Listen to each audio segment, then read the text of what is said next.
Hey there, friends, and welcome to today's episode of Creative Shop Talk Podcast.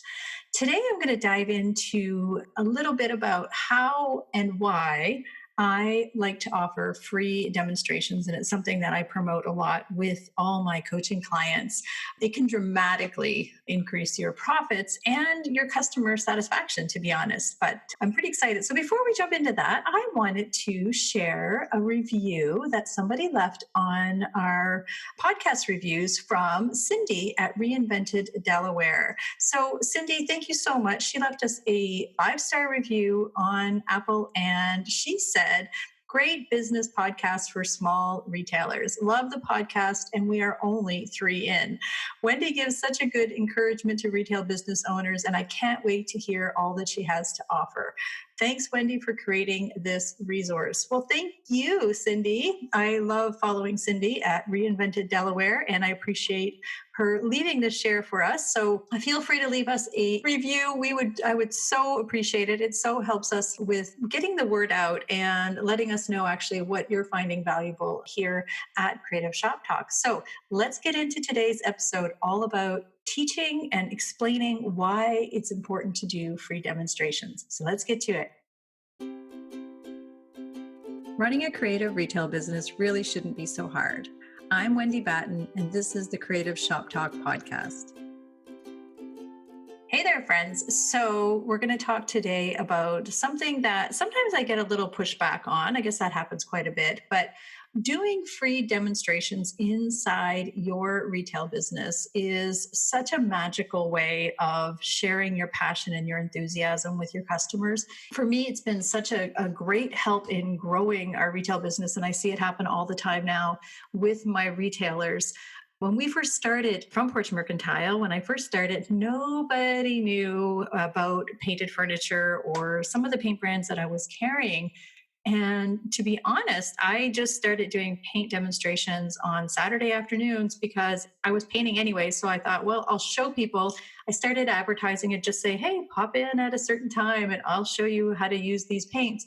And it just grew and grew and grew. And every time I had a paint demonstration or a DIY demonstration inside my store, we made sales after, or we sold our workshops, or we ended up with really awesome repeat customers because they became confident. So don't have a limited mindset. This is something that people have sometimes when I talk about doing a paint demonstration inside your store or any kind of demonstration. I'll talk a little bit more about that. But a limited mindset is what happens when people say to me, but Wendy, if I do a demo, I'm showing them how to use it, they won't sign up for workshops. That's really, really limiting your mindset. I guess it's being too closed-minded about your customers' abilities. They will come and you will show them all the amazing things about your products, and then they're going to want to sign up for a workshop, but you're always going to have people who will not sign up for workshops. So it's better to give and give and give and show and tell and explain, and then let them decide if they want to come to a workshop. Don't cut yourself short or your customers short. They'll support you in your workshops, and you're not giving everything away. They're not making anything or doing anything particular. You're going to show them the passion. We are so uniquely positioned to offer demonstrations in the fact that we are passionate about our products. We care about our products. We are invested in our products, especially those of us who do more of the paint line or the creative DIY products. Those things are so easy to show. And we spend our days anyways showing our customers, right? We show them all the different things, and let's get them comfortable. Like, what would our customer be most comfortable with? They would be most comfortable learning and getting over that fear of whatever that product is. So that's how I grew my business quietly, one demonstration at a time. On Saturday afternoons, I was there anyway, so I thought, well, I'll just show you. Recently, I was in a local clothing boutique. I wasn't in there on purpose. I actually saw an ad, and they were talking about how they were going to be showing how to pack everything in a carry-on bag. And I was intrigued by that, and I kept seeing it pop up on Facebook, and I kept seeing, people talk about it. So I went to the demonstration, the free demo, about how to pack in a carry-on for, a vacation. And guess what happened? I ended up buying several products that they were selling. She showed us all these really great pieces, showed us how to pack them, and I bought all the pieces because it was just easier. And so I truly believe in sharing your passion with your customers. So one of the things you want to do when you have a free demonstration is you just pick a topic or one thing that you're going to show. You're not going to be all over the place when you do it. So for us, we like to pick, there's different types of demonstrations. So you could do just a product demonstration. If you have a paint line or you have a product, let's say, something that's just maybe unique and people aren't really sure or comfortable using it, just take 20 minutes. That's usually 20 to 30 minutes for a demo at the max, and show people how to use this product. Invite them to touch it and, after you paint it, or show them how you prep the furniture.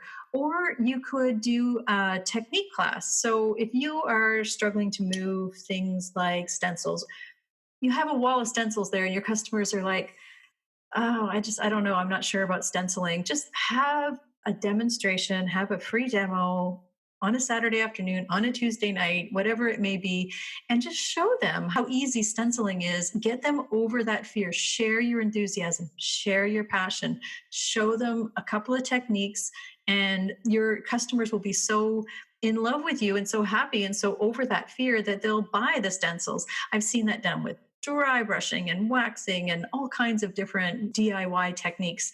I've seen it done with giftware, and you can show maybe how to make a centerpiece for your table, or how to style a vignette on top of a table using all the products in your store, right? You could do 3 different ways to, style a fall display or something along that lines.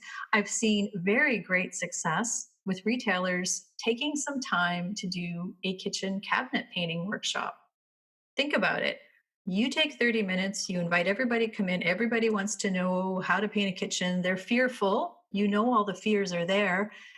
Take 20, 30 minutes, show them the basic steps, and think of the rewards on the other end. If a customer gets over that fear, they're still going to have questions. They're going to ask you more questions, but they're kind of over that step. You've given them the confidence. You've built up their confidence. They're going to purchase from you. They're going to buy your paint to paint their kitchen cabinets because they have confidence in you now and themselves. So it really is a wonderful way to promote your products, promote your enthusiasm, share your love of your products, and get your customers excited about it as well too. Some of the things that I've seen used for free demos, just about anything that you're selling in your shop can probably be demoed. We like to share all our different DIY products. I mean, if you think about, there's brushes and stencils and your different paint lines, the transfers that are out there now. If you're in a sewing store, and you can show sewing tips. If you're in a boutique, a clothing boutique, you could show how to style a scarf. Pick something and just really promote it so well that customers just fall in love with it, like I did with, when I was in the packing at the carry-on packing. I am that person who, she just made it easy. She just got me over the confidence. I couldn't figure out how I would pack a beautiful wardrobe in a carry-on, and she showed us all the different techniques, and I literally bought all the things just because it was easy. I was there and I was confident that I could do it too. So it's the same with our DIY products. I have one retailer I have several retailers inside my coaching groups, and one in particular just recently reported doing her first free demo. I think she was super skeptical. Truthfully, I'm pretty sure she was skeptical, but she thought, well, I'll try it. And she followed all the techniques and tips and tricks that I've suggested to her. And immediately following her free demo, she had $800 in paint sales, which had been lagging. She had not moved a lot of paint. So she had $800 in paint sales where she normally wouldn't have had anything. A little bit of prep to get a demo, set up, a little bit of prep to market it, and $800 in sales later. So it's totally worth thinking about what could you demo and how you could show your customers enthusiasm and get them excited about your products as well too. So I hope you found some of these tips helpful. I do have an entire list of tips and strategies that can help you, a free list of resources, and I'll have those in the show notes. If you want some tips on how to do demos and some of my marketing tips, and that is the next point I guess I'd love to make with you about doing a free demo. You can't just schedule it and forget it. And that goes with everything.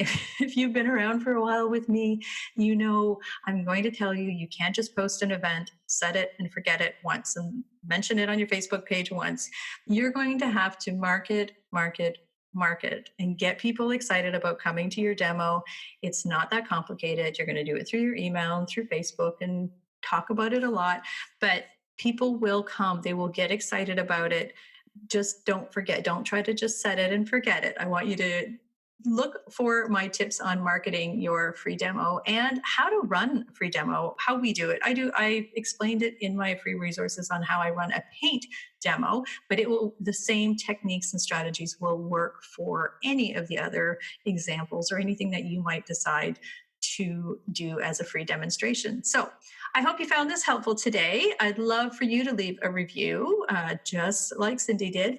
And we will be reading and following up with one reader every week. So I'm so excited to read the comments. It makes my day when I read them. I'm looking for your feedback. If there's anything that you found helpful today, I would love to know. I'd also like to encourage you to continue this conversation about free demos over in my free Facebook group. It's called the Rockstar Creatives, and we will be talking about free demos over there. You can join us if you're not already a member. Again, the link will be in the show notes. You can reach those where you're listening or wendybatten.com/podcast. That will bring you to our show notes for today's episode. So thank you so much for being here. I'm so grateful for you listening today and for sharing your feedback. And I totally want to know if you do a free demo or if you've done them in the past or what works for you. And I would love for you to follow up and let me know. I will be excited to hear how you make out, and you can share with us what you do for your free demos. So thanks so much for being here. Have an awesome day. Hey, thanks for joining me today. I know how precious your time is, and I'm so appreciate you taking time out of your crazy day to be here with us. All the links for today's show can be found at wendybatten.com/podcast. We'd also like to invite you to come over and continue the conversation over on my free Facebook group. It's called Rockstar Creatives. I'm going to be popping in there live every week to continue the conversation, talk a little bit about what we spoke about today. And I'd love for you to join us over there, Rockstar Creatives on Facebook. I'd also love to ask, if it's not too much trouble, if you could leave me a review and let me know what you think of the podcast. If you're loving the show, be sure that you're subscribing to the podcast so you don't miss an episode. I'd hate for you to miss one. It's been such a pleasure to be here with you today. I'll see you next week here on the Creative Shop Talk podcast.